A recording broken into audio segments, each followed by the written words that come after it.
I told my husband to take a hike. In 1999, that was how I always began the story of how Dick decided to hike the Appalachian Trail that year. He had never backpacked before. He had no sense of direction. But he made it, all 2,160 miles. It took him 6 months.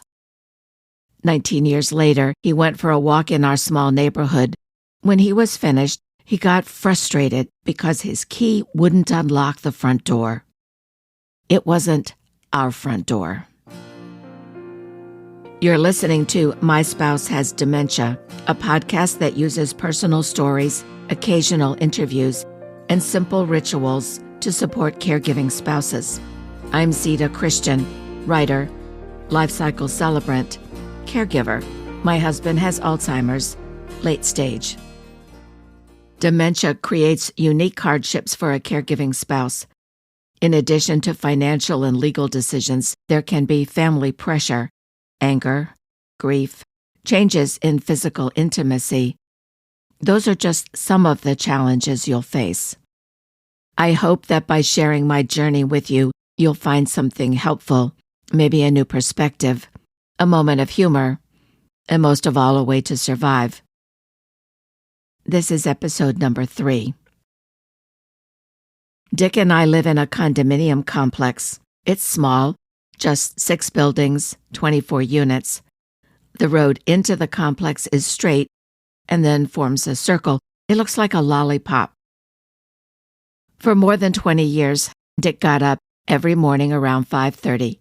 He'd walk at least 4 miles, venturing beyond our neighborhood, usually into the woods.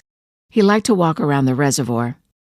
He'd finish each daily hike by walking 5 lollipop loops, adding another mile to his total. Home by 6:30, he'd shower and go to work. When I say he walked every day, that's not hyperbole. He walked in the pouring rain, in snow, in blizzards. He walked while the eye of a hurricane passed over us. The only day he didn't walk was the day he was at the hospital in the ICU because he'd had a heart attack. Eventually, he let his walking streak die. That was around 2018. After that, he still walked, but not every day. In all those years, and that was well over 20, he'd gotten lost only once. It was right after a powerful snowstorm, October 2017. When he didn't come home on time, I feared he might have fallen. So I got into the car and I went searching for him. I was so relieved to find him and get him into the car. He didn't look simply relieved. He looked terrified. That look told me that I had a whole lot more to worry about than I thought. He'd been mesmerized by all the fallen trees. At least that's what he told me when we got home. I wondered if, maybe in getting lost, he'd been searching for the white blazes that marked the path on the Appalachian Trail. Over the next few months, there were several more times when I got in the car and went searching for him because he hadn't come home on time. I always found him right on the last leg of his route, and no, he hadn't gotten lost again. He just couldn't walk as fast as he used to, and I hadn't realized that until then. Alzheimer's interferes with the brain's signals. When the signals no longer reach the feet, the patient's ability to walk weakens, and it gets to the point of being in a wheelchair. Now, Dick wasn't there yet, and he still isn't. But every day I see this decline, and that's why I have a secondhand wheelchair in the garage. Anyway, a few more months passed, and to ease both my mind and his, I started walking with him. We didn't go as early as he used to, and we didn't go every day. Sometimes we turned back before our usual halfway point. That's because his legs bothered him. By the summer of 2018, he no longer ventured beyond our lollipop circle. One day in August of that year, he went for a walk around the circle and came home distraught. He had lost the money clip he kept in his pocket. He had also lost his house keys.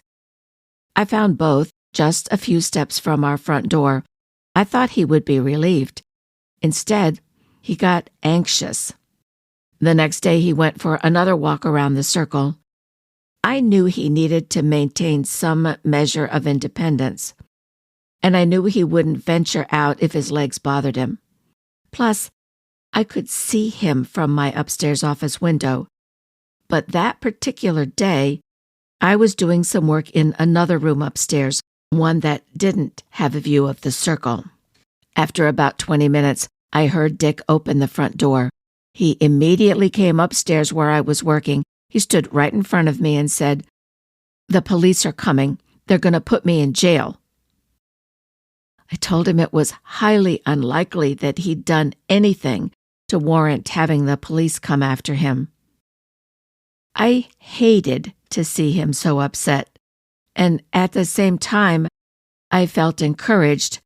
You see, he'd been talking in full sentences, and that was something he hadn't done in a long time. I didn't have to ask what had happened. He couldn't wait to tell me. No sooner had he finished the tale than the phone rang. It was one of my neighbors. She told me she'd been on the phone when she heard someone at her front door, someone rattling the doorknob, pushing, trying to get in. She ventured toward the front door and the glass panel that let her see who was outside without having to open the door. And yes, it was Dick. When she opened the door, he blurted out, "My key won't work." She said, "You're at the wrong house." She directed Dick to our home 2 doors down, and she called me because she knew it was important for me to know what had happened. It wasn't long before it happened again. Again, she directed him back home. And it happened again. This time, it was our neighbors 2 doors down in the other direction. This time, their front door was unlocked. Dick walked right in. Fortunately, the 2 men who lived there understand the situation. They also knew that Dick thought they were his brothers. And I don't mean in the spiritual sense of the word. Dick thought they were his brothers Chris and Albie, who died years ago. One of those brothers walked Dick back home and told me what had happened. A few weeks later, after talking with our doctor and the condo board of directors, I tied a bright orange satin ribbon around the weeping cherry tree in our front yard and a matching orange ribbon on our front door. My hope was that Dick would see the ribbons and recognize that he was home. Alzheimer's interferes with the signals to a person's eyes, and I'll talk more about that in another episode. But the problem was, one ribbon on the tree made no impact at all to him. So I hung more. I hung dozens of ribbons. Different widths, different lengths, different colors. Now, a little aside here, as a wedding officiant, I often made custom hand-fasting cords for the couples I married. I made cords for couples all over the country, too, so I had hundreds, literally hundreds, of yards of double-sided satin ribbon in all different sizes and gorgeous colors. In fact, you can see a photo of our little bedazzled tree on the website myspouseHasDementia.com. Several people in the neighborhood told me how much they liked the ribbons. One saw them as an artistic expression. Another asked me if the ribbons were part of a spiritual ritual. And yes, I told her, they were. I think of ritual as a visible act performed with invisible intent. The visible act was to hang the ribbons. The invisible intent was for them to always guide my husband back home. And the ribbons worked. They've been on the tree for close to 4 years now. I haven't lost a single one. And Dick hasn't tried to get into anyone else's unit. Though there was that one day Dick was walking around the circle. I went out to get the mail. All the mailboxes are located in one place, and it's just a few feet from our little ribbon rainbow tree. When I got to the mailbox, I could see Dick coming around the curve of the circle. He was walking with one of our neighbors, Annie, who lived in the building next to ours. They were walking arm in arm, the way Dick and I always walk.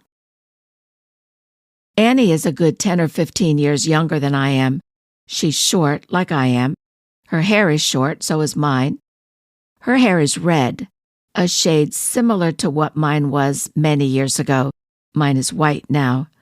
Our builds are similar too, though Annie isn't as fluffy as I am. I waved to Dick and walked up to meet them. I gave him a big smile, and Annie and I exchanged what I would call a knowing look. She whispered that she saw Dick standing outside her building and that he looked lost. So she went outside, walked over, and struck up a conversation. She asked if she could walk with him. I thanked her, and gently I disengaged his arm from hers and tucked it into mine. "Let's go home," I said to him. We walked over to the mailbox and stopped. He stared at me, angled his head to look right into my eyes, and said, "Who are you?" I took a breath and said, "I'm Sita. I'm your wife, the one who loves you."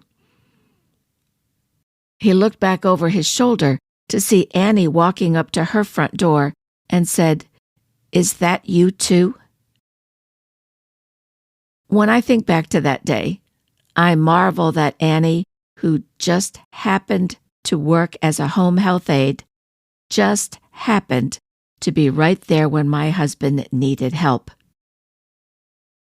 Look for the helpers. You can always find people who are helping. Those wise words came from the late Mr. Rogers. He got them from his mother. I'm grateful that he shared her wisdom with all of us. When you're caring for a loved one with Alzheimer's, you're both living with the disease. Yes, you each experience the disease in vastly different ways, but make no mistake, your health is being challenged and changed too.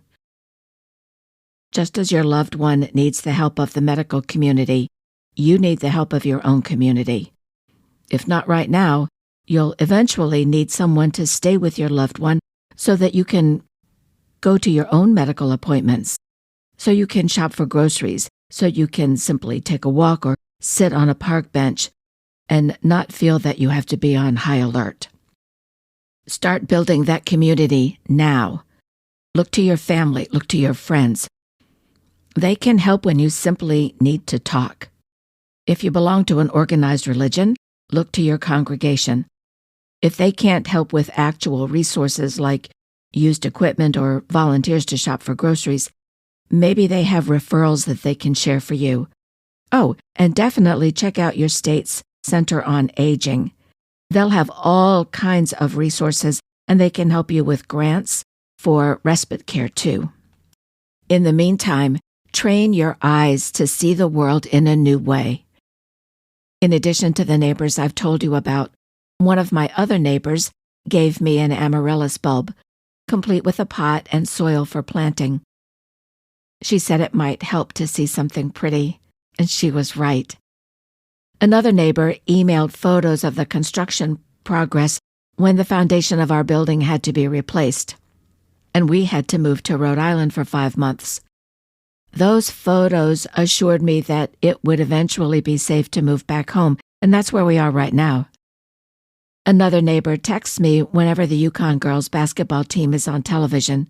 We're both big fans.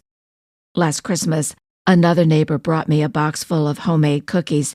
She said she didn't think I'd have the time to bake. Now, that same neighbor comes over on Monday afternoons to share a cup of tea and help me take inventory of all the things I've made for my shop on Etsy. I could see my neighbors as just the very nice people who happen to live in my lollipop circle. Fortunately, I know who they really are. They're the helpers. Now it's your turn. Who are the helpers in your life? How are they helping you? How are they helping your loved one? In challenging situations, we always hear or we even say, "I want to help, but what can I do?" Well, I just started a Facebook page for this podcast. It's called My Spouse Has Dementia. you can stop by. Tell me about the help that you've received. That might inspire others. In the meantime, if you know someone who is caring for a family member with dementia, tell them about this podcast. That's how you can be a helper. And do speak up when you need help. We need to survive. Finally, remember the words of my friend, retired hospice chaplain Victoria Burdick, who said, "Between now and dead, you've got a purpose. Don't be timid." Take care, friends.